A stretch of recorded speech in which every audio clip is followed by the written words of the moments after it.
Thank you. Again, we also thank you for joining us. We're excited to share some of our new work here.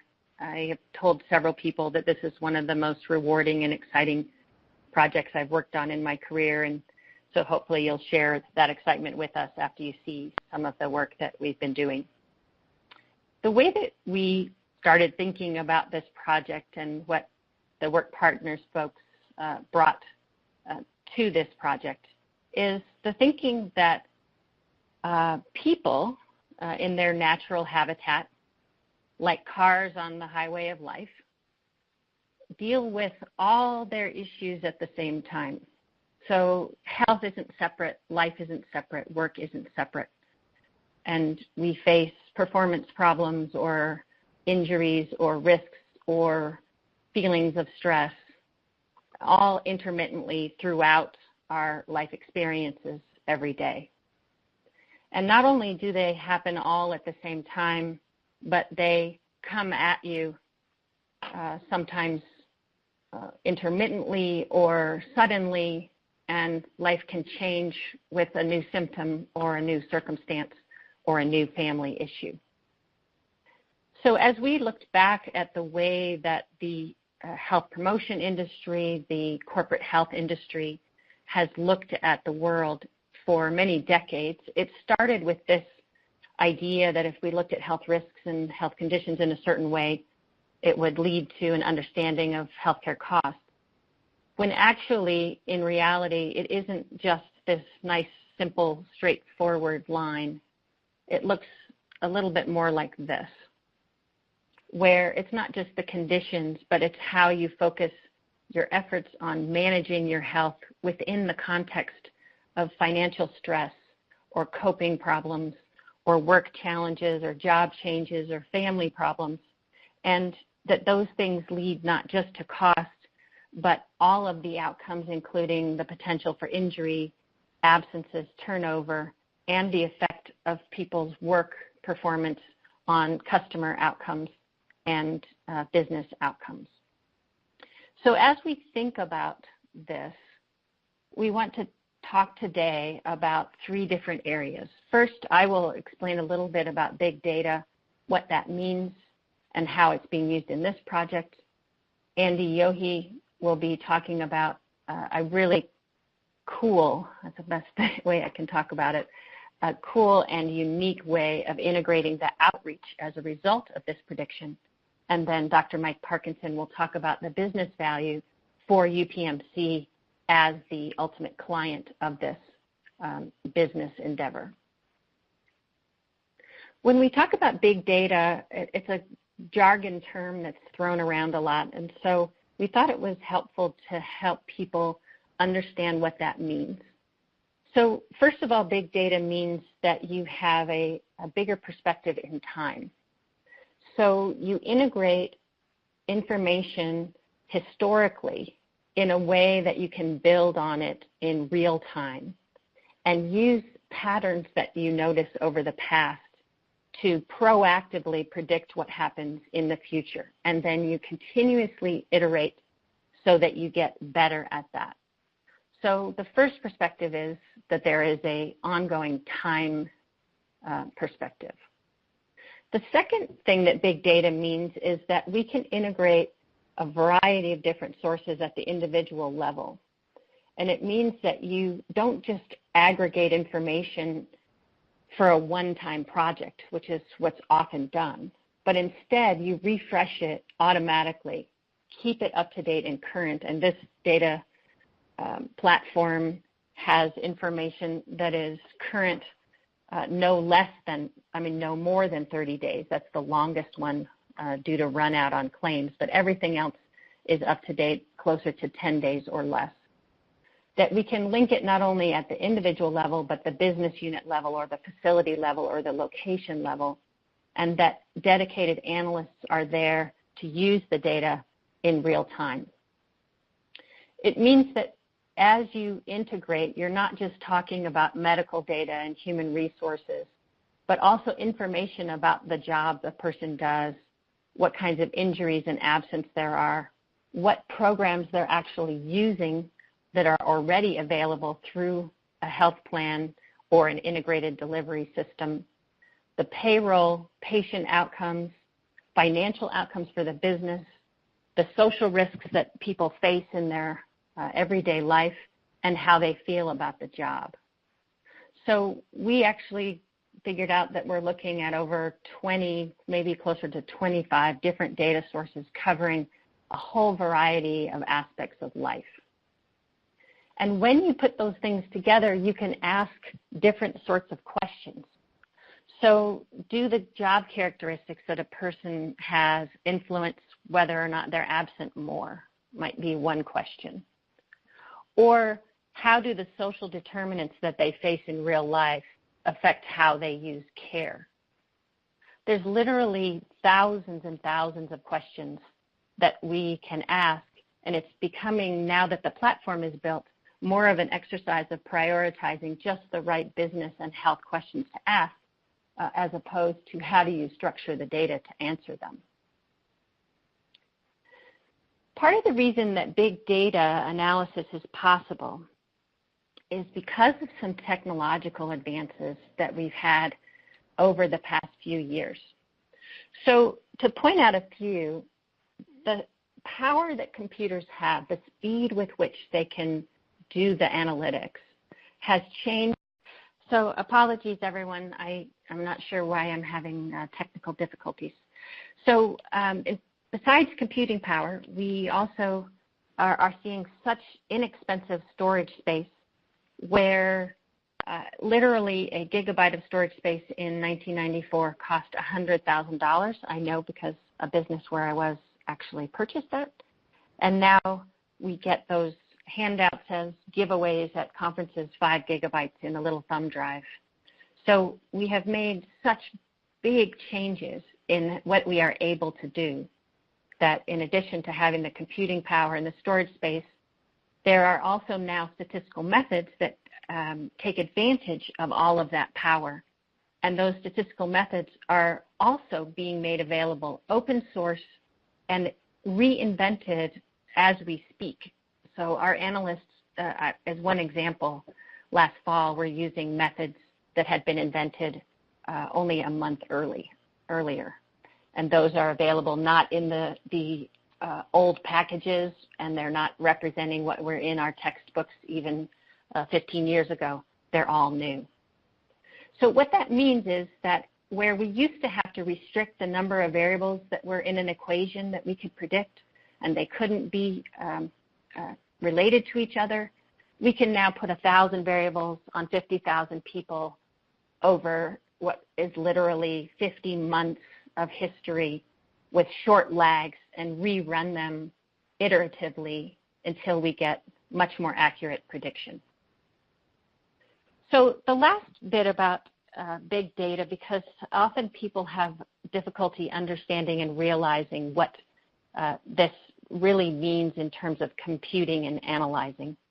It used to be that the statistics police wouldn't let you have too many variables in an equation. If you ever ran regression, you could allow only a certain number of variables, and afterwards it would blow up and tell you they were multi-collinearity problems. It would spit them back out at you.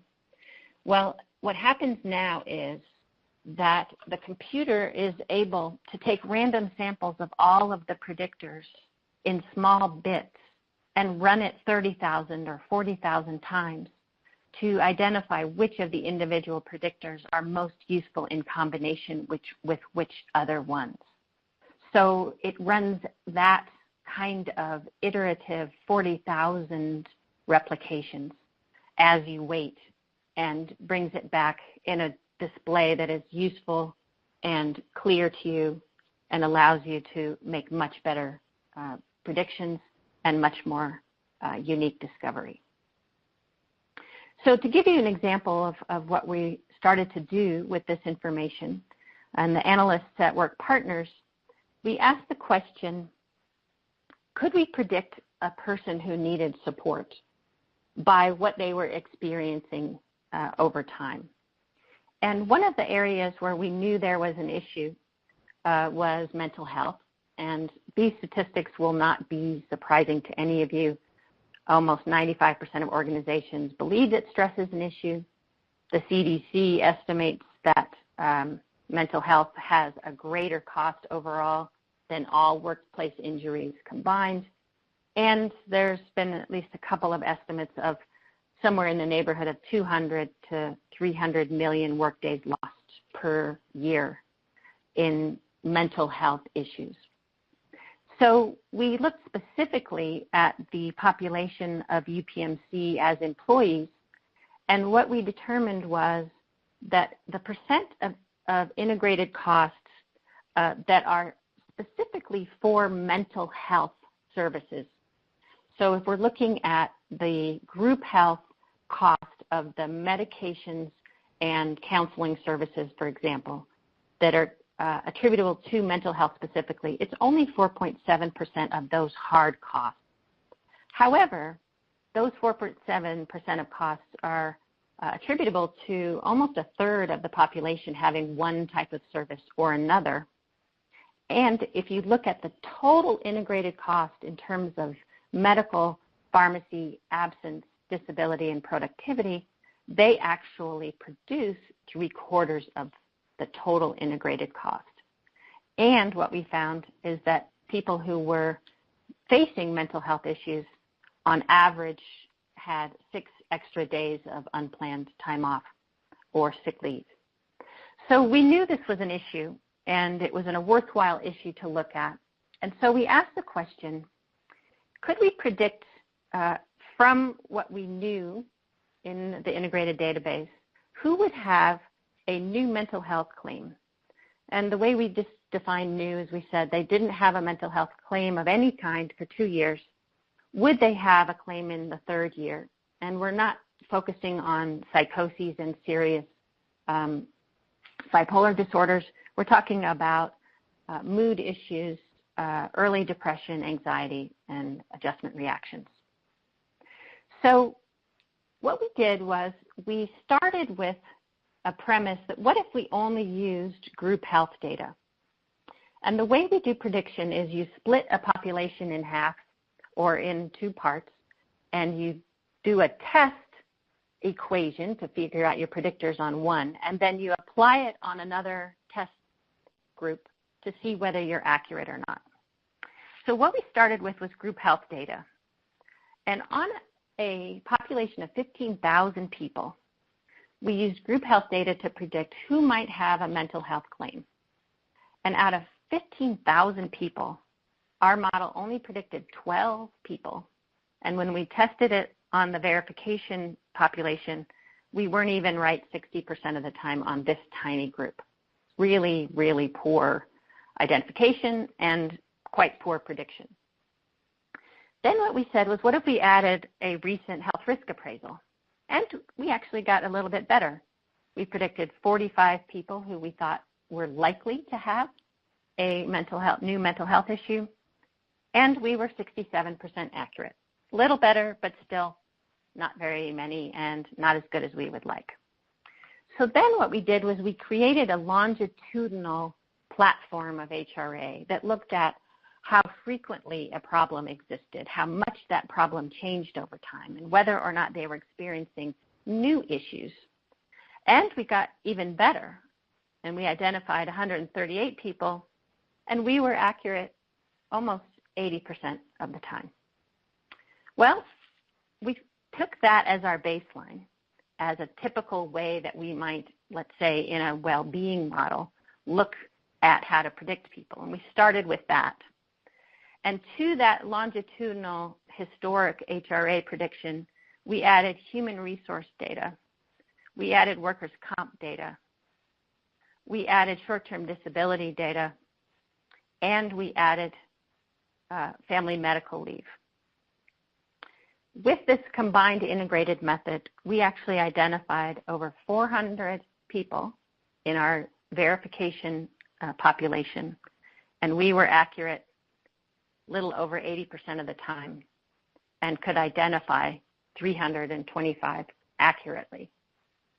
So now we feel like we have a method, and we've continued to test it. And what we see is that we identify about 30 new people per month who are likely in the next period of time to have a mental health issue. And as Andy will show you, there are ways through this system that we can be supportive of that group. So to give you a sense of the kinds of things that were helpful in this prediction, it wasn't just the changes in health risk appraisal, but it's how they were doing at work, what type of work setting they worked in, whether they had had a recent new injury, whether they were experiencing financial hardship, repeat leave of absence, low work engagement, and a variety of different stress indicators. So what we get is this wonderfully rich picture of what the risk factors are for a mental health issue. So we wanted to actually share one other example. This wasn't available when we gave our talk at IBI in San Francisco, but this also gives another example of how these integrated data can be used. What we were interested in is predicting what would extend a short-term disability claim related to a musculoskeletal issue, what would make that be longer than typical?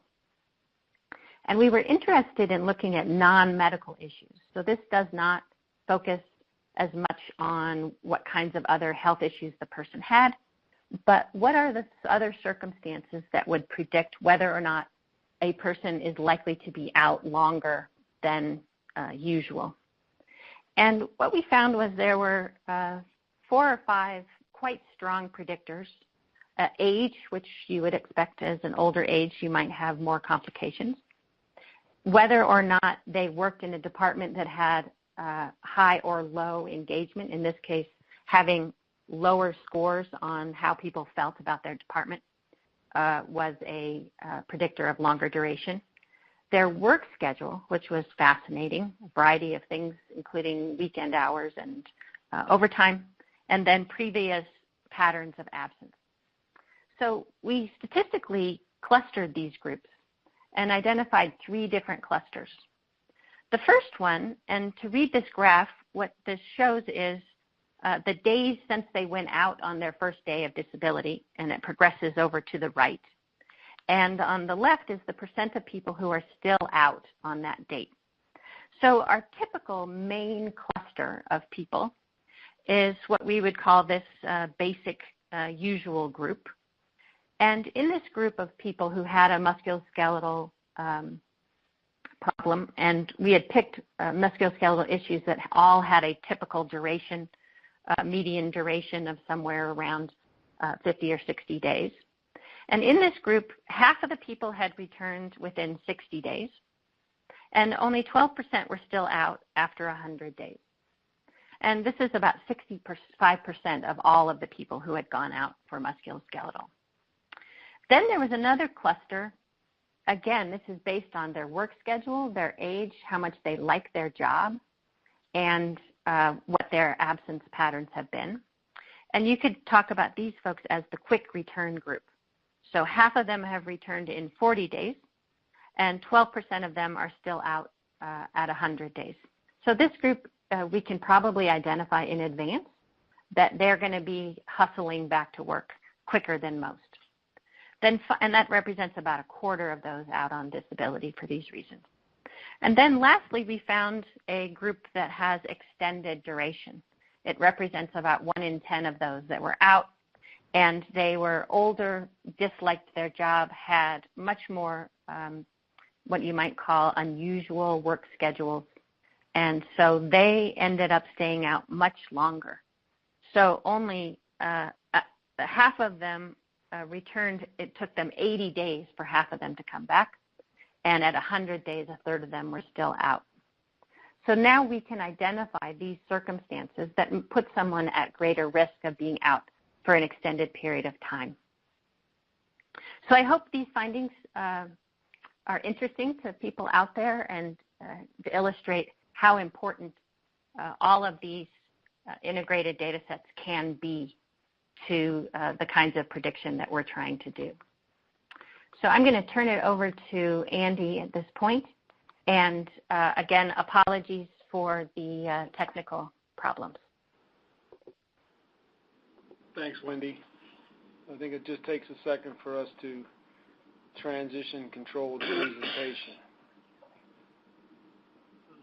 So, in general,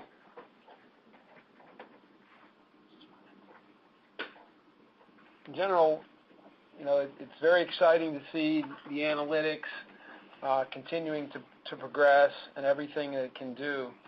But the question that we've asked ourselves as we've gone into this initiative and pulling all this data together is making sure that, you know, when we're able to identify these folks, that we need to be able to actually make something happen as a result of that. So just as important as being able to find the individuals who are needing help, or being able to get in touch with those individuals and actually provide them with the services that can be useful. Because essentially, for the course of the last several years that we've been involved in this health and wellness equation, as I'm sure many of the people on the phone have been involved with, is trying to get in hold of people and get in touch with people and engage them has been something that felt something very much like this. You know, essentially what we've done is we've created these stratification models. We find these individuals who are in need of help, and typically this is being driven out of a health plan, so you're using pharmacy data, you're using medical data, you're handing that data off to some pretty high-paid clinical service folks, and you're asking them to do some cold call outreach, right? And then, you know, the individual you're trying to get a hold of on the other side of the line sees it's their health plan calling. They're the people that just jacked up their co-pays, increased their premium contributions, and now provided them with a 20% co-insurance model, and they're less than thrilled to pick up the phone because more than likely their assumption is that they think maybe they need to pay somebody some money. So we've taken a bit of a different approach, and kind of to set that up, just tell you a little bit about who we are. So we're WorkPartners, and we're actually a subdivision inside of the UPMC Health Insurance Division. So we have a comprehensive group health offering, but in addition to that, WorkPartners plays a little bit of a different role. So we do oversee our health and wellness division. That's our health management solutions group that you see on this particular slide. We also oversee our employee assistance program. So we've been overseeing those programs for the course of 15 years now. So we've been very familiar with the types of struggles that we just demonstrated on the last slide, as far as it relates to getting engaged with some of the individuals who we'd love to be able to speak with and support. But in addition to that, we also manage absence management within the UPMC health system. And so UPMC is an integrated delivery finance system that sits in southwestern Pennsylvania. Right now, we have about 25 hospitals. We employ somewhere in the neighborhood north of 3,500 physicians. We have a total employee population north of 65,000 individuals. So it's a quite large organization that we've been providing these services to. In addition to overseeing the leave and short-term disability management functions, though, we've also overseen the workers' compensation program. And finally, we oversee the employee health division, which classically those employee health clinics were there to do the types of things that employee health clinics do for hospitals, from pre-employment screenings to TB skin testing, to all the things that it takes a hospital to be able to do in order to make sure that we've got folks that are able to care for our patients. But probably about 5 years ago, we transitioned those clinics to acute care clinics as well. So we now offer employees within the UPMC health system access to acute care for things like sinusitis, allergy shots, the types of more or less nuisance type visits that can be very costly when they're treated elsewhere. And a lot of times, as I'm sure folks are aware, those inappropriately wind up in urgent care facilities and emergency departments and increase costs. But having the unique vision to sit on these types of administrative functions, we certainly see on one side of the equation that we've got a group of individuals who are essentially there to provide services and support to the UPMC employees. Then on the other side, we're actually working with some folks who are having some pretty significant issues, whether those are within the leave side of the house, short-term disability, or whether they're coming into our clinics for one reason or another. So we're connected to a lot of people in the organization who are experiencing some issues, And then on the other side, we're doing a lot of outbound outreach in order to try to engage some individuals who have been brought to our attention through typical stratification methods. So we knew that these two groups of individuals really overlap and intersect, and technically we needed to figure out a way to restructure the way we were doing business to get these folks engaged. So prior to engaging with Wendy and going through this comprehensive integrated analytics and running all these models to basically support our hypothesis, so we now know that the folks we're treating on the leave and the workers' compensation side and the people that are having short-term disability issues are really the same folks that, from a group health standpoint, the health plan is trying to get in touch with.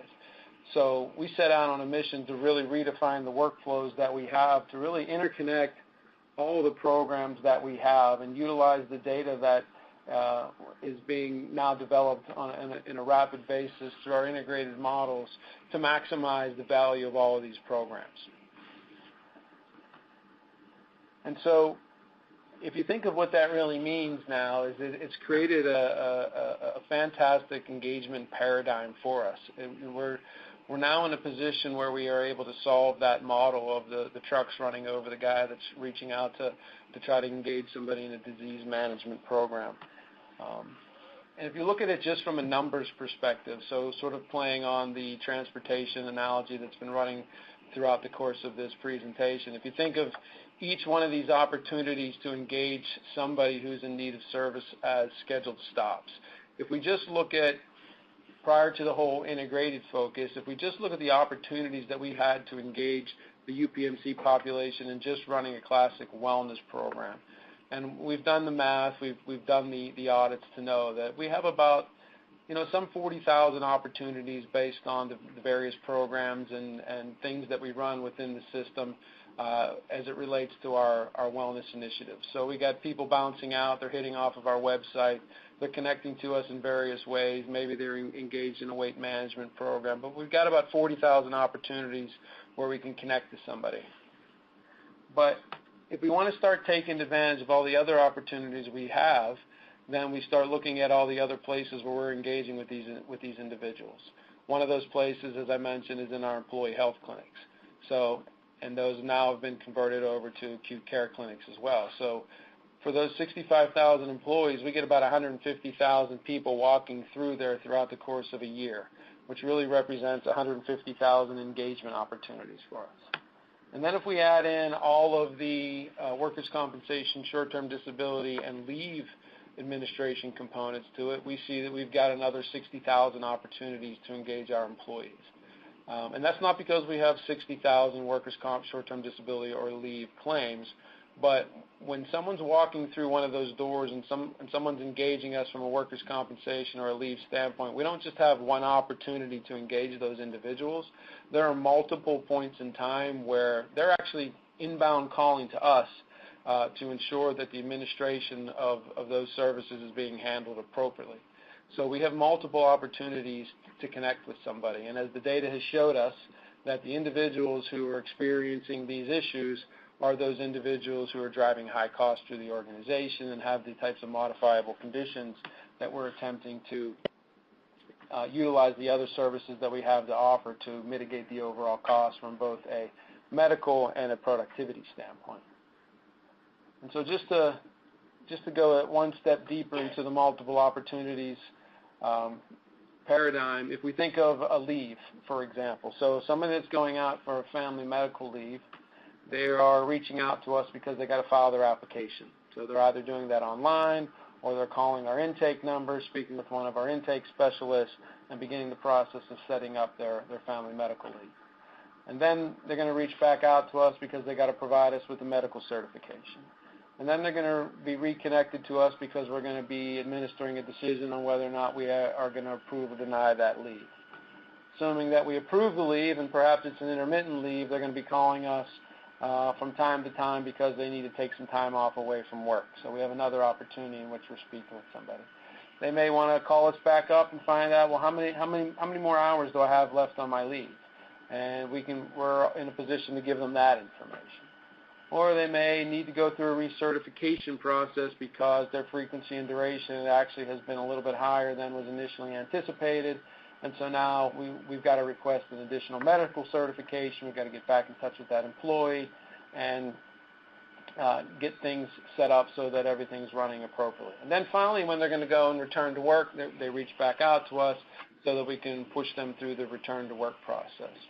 So clearly we're sitting on multiple opportunities where we have the opportunity to engage these individuals. And so when you tie the data together and you attempt to make the connections at the right point, what you find out is that things work very differently. And again, everything drives back from the original data analytics where we pull all this data together from all these various lines of business in order to identify these subpopulations that we're sitting on, that we're connected to, that we have tremendous opportunities to engage. And so this particular example is showing that when we have somebody that goes out for a family medical leave for care of a loved one, that what happens down the line when somebody's experiencing an issue like that, and we know this from the data that we have, is that their original depression risk scores are sitting in the neighborhood of 3.9%. And by the time 12 months rolls around and they've gone through that situation, so they're out caring for a sick child or perhaps a sick parent, that their risk scores have now doubled. So in being able to evaluate that data, it certainly identifies that this is a population that's at risk, and if we can catch them coming through the front door and connect them to some of the services that we have, because our EAP services actually offer things like child care services, elder care services, clearly stress and depression being an issue. We have counseling services that they may want to take advantage of. So this became a clear connection point and a way for us to modify our workflow to try to mitigate the overall productivity as well as medical costs that employees are experiencing when they're going down this path. So we modified the workflow, and so now when somebody's coming through for an FMLA for care of a loved one, as part of the default process, they're connected to one of our EAP specialists. And what we found was they're ready to engage, and this slide, I think, clearly depicts that. And so you see the vertical bar that's running near the center of the screen there is really showing the difference in EAP utilization for that specific subpopulation that occurred prior to and after the modification of the workflow change. So prior to having the individuals going out for care of a loved one, having them speak with an EAP specialist to advise them of the services that are available to them, we saw about what you would typically see for EAP utilization, somewhere in the neighborhood of 2 to 3.5, maybe at best case 4% of those individuals at different points in time getting connected to those services and taking advantage of the opportunities that they have available to them. But when we utilize that window in time where that it's very critical from a point in time perspective to tell them about the services that are available to them, we see an 8-fold increase in utilization of EAP. So you can see there that the difference in proportion of about 30% from a utilization standpoint. So really this is about optimizing workflow, maximizing the opportunities to connect the people to the services that employers are already paying for, that already have out there, that are already available to them. It comes to them in a very different fashion as opposed to sending that postcard to them at home and say, hey, just so you're aware, everybody has access to these EAP services. At that point in time, it's not salient, it's not really at the top of mind, and a lot of times those postcards wind up in the trash. And what we really need to do, so when we talk about the overall value of these programs, and sort of the rub on the industry has been we've got tremendous analytics. You can see that the analytics are even getting better and better, and employers are continuing to invest in these health management, wellness, population health programs, whatever word you want to phrase for it. But we're not getting enough utilization into those programs to really give us a fighting chance to have an impact on the total cost that the employer population is having on an annual basis. So what you really need to do is take advantage of every one of those levers that you have available to you to attempt to capture the population in need. And so that's really what we've done. You saw it in the example where we've connected the FMLA and the EAP programs together. Here we utilize our on-site clinics where we have our what we sort of call the white coat effect. Well, now when these individuals who are at need are walking into our on-site clinics, they have a notification available to them that this is a potential individual who's got more high risk, who's headed toward more high cost as a result of the analytics that we've been conducting. And so now they know that they've got a crucial opportunity now to explain to them the type of services that are available to them and make a referral over to some of our lifestyle programs. And the difference in engagement that you can see there is profound. So we get 2 to 10 times greater engagement at our on-site clinics than we get through just typical outbound calling, cold calling, other methods of trying to get people involved into those programs. So we get 30% more people actually that we're reaching through that methodology. We get 20% more participating, greater than 20% more actually enrolling in the program, and we get 10% of the total population actually graduating from that program, which essentially means that they now have a mastery over the condition that they have, and they're really able to more or less control their own destiny based on the knowledge that they have. And I think that's an important underlying point because we've already done the analytics to show that when we have people that connect to those programs, that they're valuable. When they enroll and when they graduate, we've done the analytics. We've got the statistics that suggest that the long-term effects from both a clinical and a financial are valuable. We see the decrease in cost that employers are looking for out of those programs. We see the increase in productivity associated with people graduating from those programs. So really it's now a matter of getting enough people connected to them. And now by engaging and pulling on every lever that we have available to us and understanding how integrated these populations really are, it's getting us to a point where we're able to capture a significant portion of the population. And I don't know whether that sounds simple or not, but I guess in some instances, some folks may feel that it is simple, but it's very difficult. It's taken a lot of work. We've been at it for quite a while, modifying the process flows that we have within each one of these lines of business. So this involves a lot of education. It involves a lot of training. It involves enhancement to the systems. When I mentioned that prescription for wellness program, that's not just simply a conversation between the physician and the patient. The physician is actually making an entry into the electronic health record that's sending a prescription over to our lifestyle behavior coaches that's saying, Andy was just in the office today and I referred him over to your weight management program. He's mentioned that he had some interest in that. For the most part, we get about 50% or greater of those individuals that will actually then inbound call our health coaches. But if we don't get that call within a predefined period of time, we're making an outbound call to them. And as you saw from the slide, 70% of them at the end of the day are getting involved. So they're picking up the phone because we're saying, hey, the physician sent this prescription over, said you were interested in getting involved with this program. I just want to reach out to you on behalf of the physician that you saw earlier today. So having the clinical systems, both from an on-site clinic perspective as well as within all the various administrative programs enhanced to be supporting the integration is absolutely critical. That leads to the timely identification of employees who are potentially ripe for the engagement. And obviously connected to that goes back to being capable of retraining all those individuals who are now part of the program. So that workers' compensation adjuster who for the course of the past X number of years of their lives have really just been focused on treating the individual who's out because they've tore their knee up, we need to get them into surgery, and we need to get them back to work. They're now trained to evaluate the employee on an entirely different level. They're trained on motivational interviewing to identify any sort of co-riding factors that may lead to a longer duration of absence. Wendy just showed you the information that we now have from a musculoskeletal perspective. Those individuals will now understand when they're working with Andy, whether he's on that blue line, and from a variable standpoint, the likelihood of him returning within 80 days is not where we really want it to be. Now we can put more resources associated to that individual. We can get our nurse case managers having conversations and making sure that we're managing that case maybe a little bit more aggressively than we're managing some of the others.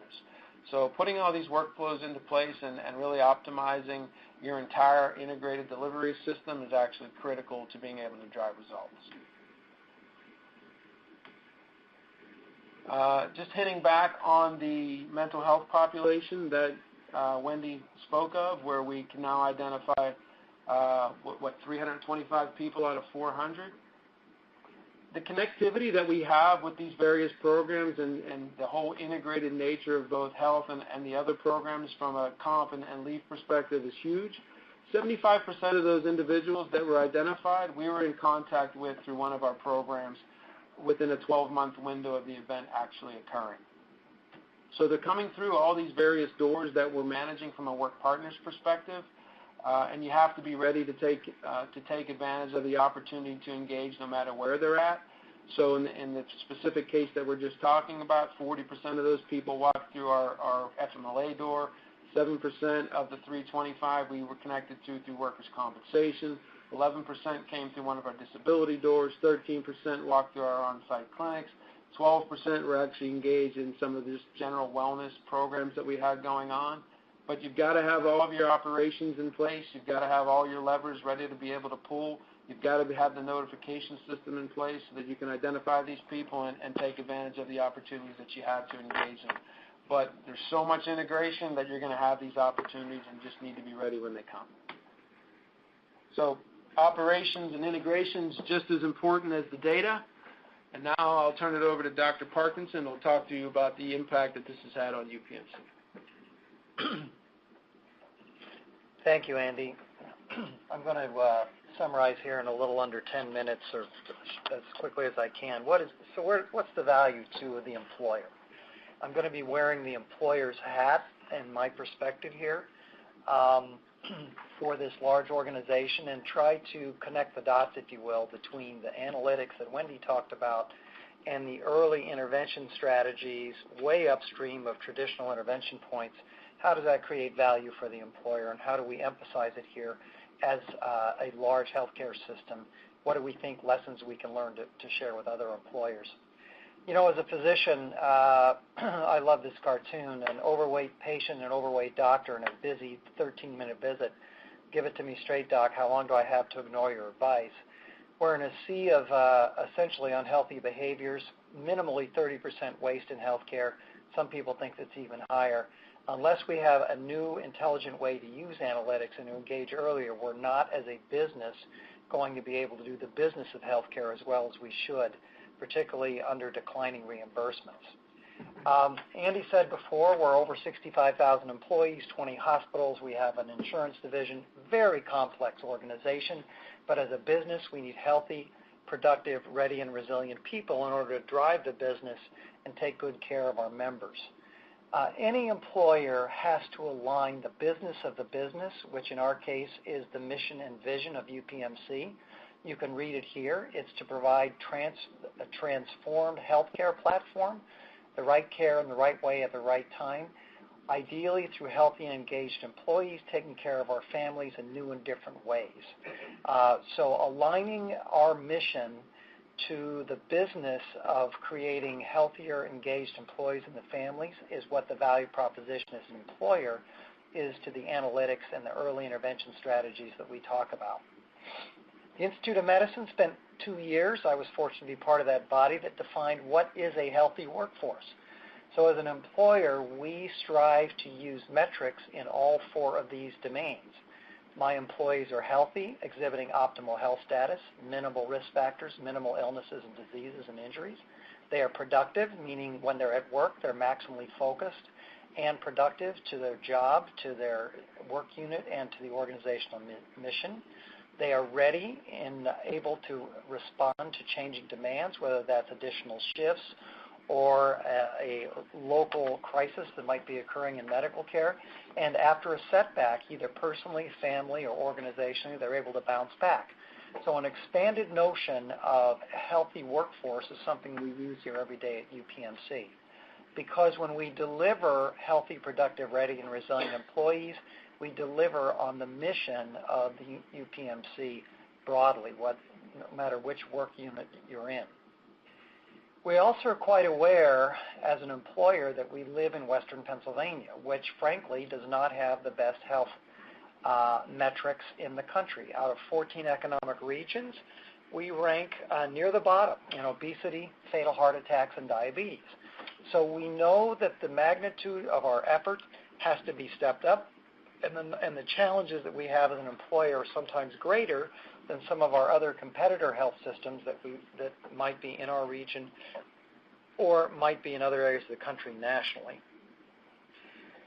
Finally, as an employer, we're quite aware that hospital employees, even in the same geographic region, have poor health status, higher utilization of health care, more loss of total productivity-related costs such as disability, EAP, and workers' comp. And so because we know that our starting point is sicker and higher cost employees, this is the reason as an employer we are particularly interested in the work of Wendy and our team of expert analytics here at UPMC, and we apply it first and foremost to our most valued partners, that is our employees and their families.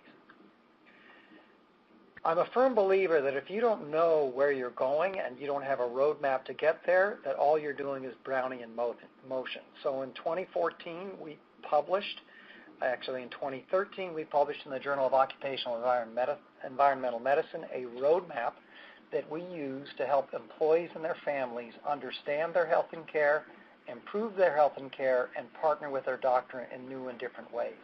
Each one of these 6 elements we measure with metrics multiple times during the course of the year because it represents an accountable relationship between UPMC as an employer and our family members who need to optimize their environment at work, increase healthy behaviors, minimize unnecessary acute care that we can deliver on-site or via an e-visit, via video, anywhere care. Make sure that 5% of our employees who are the sickest are absolutely engaged in health coaching so that they optimize their chronic care, that we only get surgery when we need it, and we use shared decision making.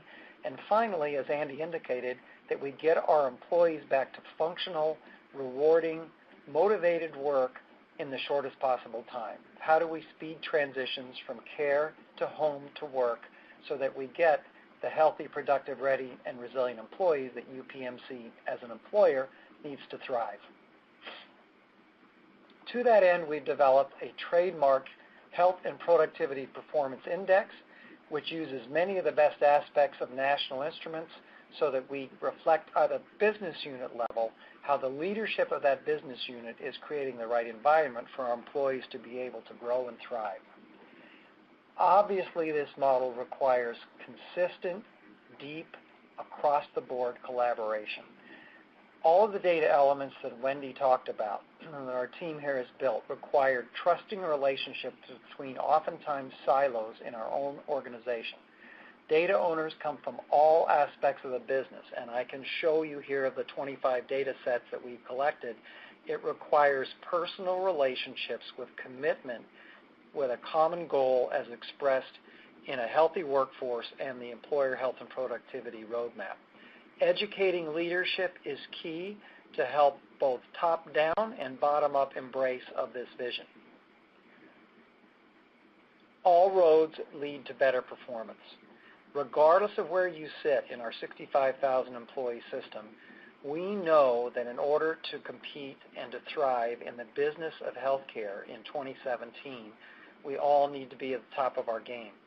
Data integration provides a new map for all of the stakeholders at every level in this large, complicated employer to understand our joint goal to thrive through healthy employees and families serving patients with the highest quality, patient-centric, and affordable care. So with that, JC, I'm going to turn it back to you so that hopefully we have about 10 minutes or so to engage all of our participants in a question and answer and discussion session. Sure. And before we get started with some audience questions, would like to thank all of the speakers for dedicating their time today. So I was thinking maybe first we just, this is more directed at Wendy to revisit the beginning of the presentation. Can you talk a little bit more about the collection of those 25 sources for kind of creating this large big data, and how you would define, like, where's the threshold for when data is just data and when it's big, and how would an employer, think about that strategically in, collecting information about their employees and the types of information that they should be looking for, and how, categorically that type of information should be used to kind of help guide their sense of, where their employees' needs are. Sure. I'll try and grab that whole question and talk a little bit about it philosophically. If we could go back to that slide that has all the bubbles on the different types of data, that would be awesome in the background. So I think when any organization is thinking about how to structure an integrated data platform, the basic part of it is to make sure that you're starting with the person. So many of our original efforts, I think, in data integration, and I mean ours as an industry, often started with one particular outcome. And maybe we were interested in health risks, and we took those health risks and linked them to an outcome like absence or cost. Or we were interested in particular aspects of medicine, and so we started with group health data and linked it to other kinds of outcomes. But starting with the basic part was the group health data. If instead you begin with the person, so by definition, any person that touches the organization in any way, you necessarily end up starting with the health risk appraisal. Start with the human resources data. And when you start with that human resource data, you begin to notice that that person is also connected to family members. That person is also connected to other coworkers. That person has a trajectory within the organization as they get promoted or get a new job or receive training. So my first answer is that the underlying basics should be integrated at the level of the person. It should also be integrated at the level of at the timeline basis. So as far back as you can go, or starting from a particular point, how is it that you can connect that person's history in time? And in terms of the number of things, every organization has a struggle often with one source or another. So don't try and be perfect and get all 15, 18, 25 sources. Begin with the things that are the most important to the organization. If you know turnover is the problem, make sure that your HR data coming in and out is great. If you know that absence is a problem, really think about what sources you need in order to manage absence. So start somewhere, but make sure that you can link it at the individual level and make sure that you can get it on a timely basis so that it's useful, and then grow from there. That would be my best answer. But it's not simple, and it doesn't happen overnight. But getting started is where you really need to put your efforts. Is just start to do it. Great, thank you. So here's another audience question. How, and this is, I believe is referring to Andrew's portion of the presentation, how is it that employees request time through your system for FMLA in regards to the care of a family member and then refer to an EAP? Is it a warm transfer? And then can you kind of explain perhaps what you mean by passive referrals? Because I think there is some different levels of how you categorized engagement with your employees.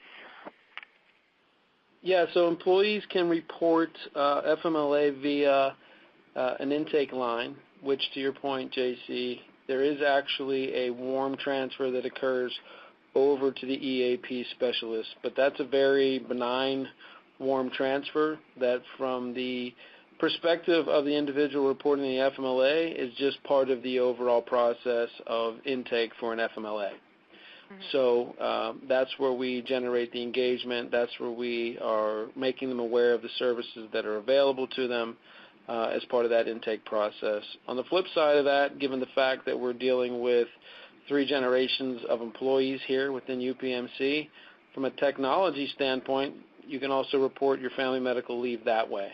And when that occurs, the same essential outreach or the same essential warm transfer occurs digitally. So as they walk through the process of reporting that leave, they are then reminded via various digital marketing of the other services that are available to them. So we handle it both interactively and digitally in order to try to generate that engagement. From what is the difference between a passive engagement? Was that the question? Yeah, you had included the term passive referral in comparison. I believe there was a chart where you were talking about the 2 times to 10 times. So the passive referral is essentially an analogy for an outbound call. So that's when we have the data mining occurring that every health plan in the country is doing to identify the at-risk individuals in their population. They're serving those stratification lists up to their outreach individuals, and then they're doing an outbound call. We call that passive because the opposite of that would be an active referral where the individual is actually attempting to engage with us. So where we actually get some inbound calls that occur outside of this comprehensive integrated process, and we know that those are far and few between. But that's the language that we use to sort of differentiate to when we're calling outbound or they're calling inbound. Okay. And then I think another audience question, can you explain what increases the utilization of EAP counseling services? And I think what they mean is, is there a specific factor that you've found to be consistent in terms of kind of your turnover into people really utilizing the EAP? Is there a point in time in the process where there's a distinct transition? And then can you explain, why perhaps? Yeah, sure. I can explain that.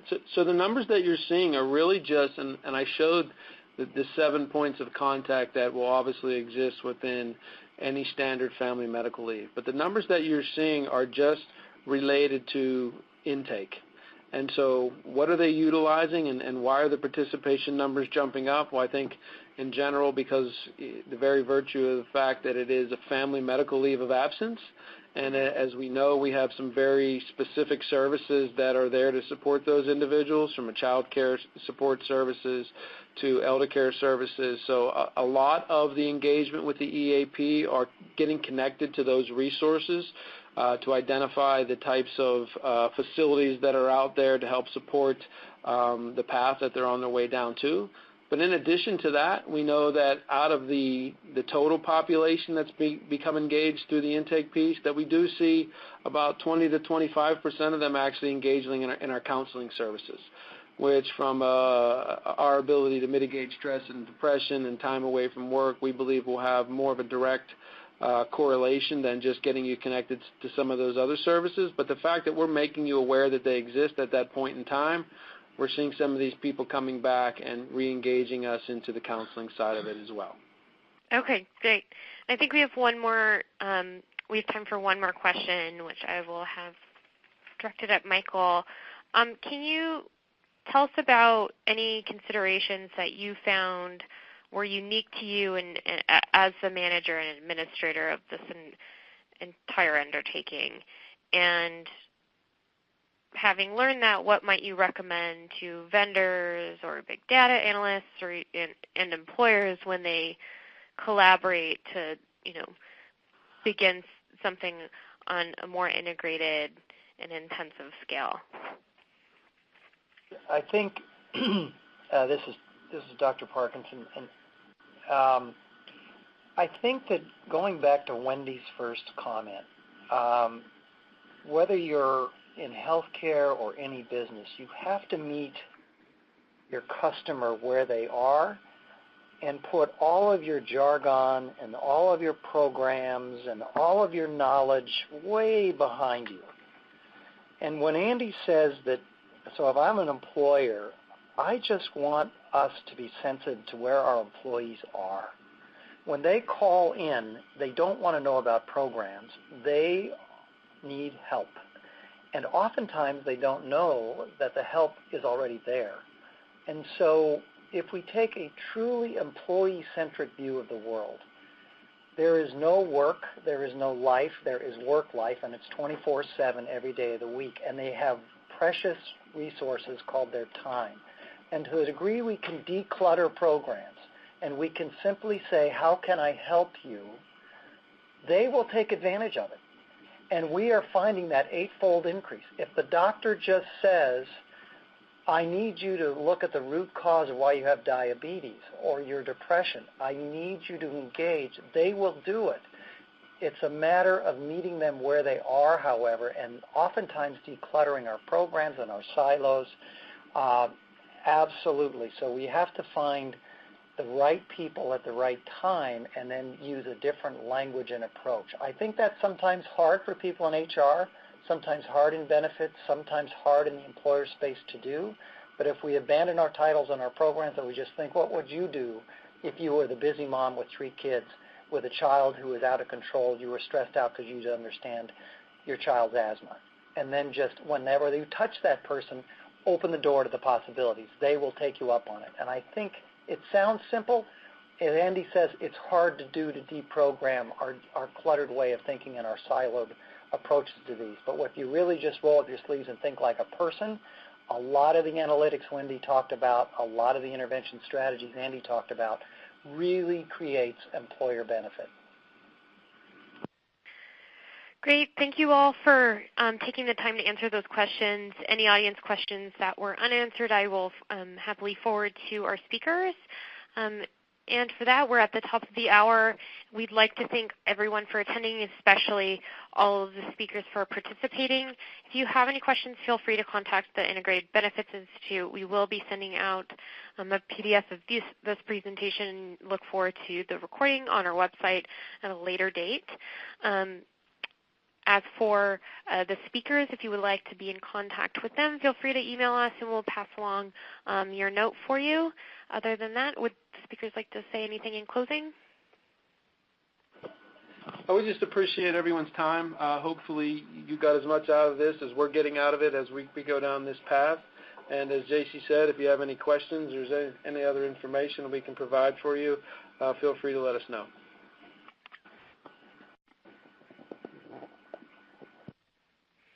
Excellent. All right. Thank you all and enjoy the holiday weekend.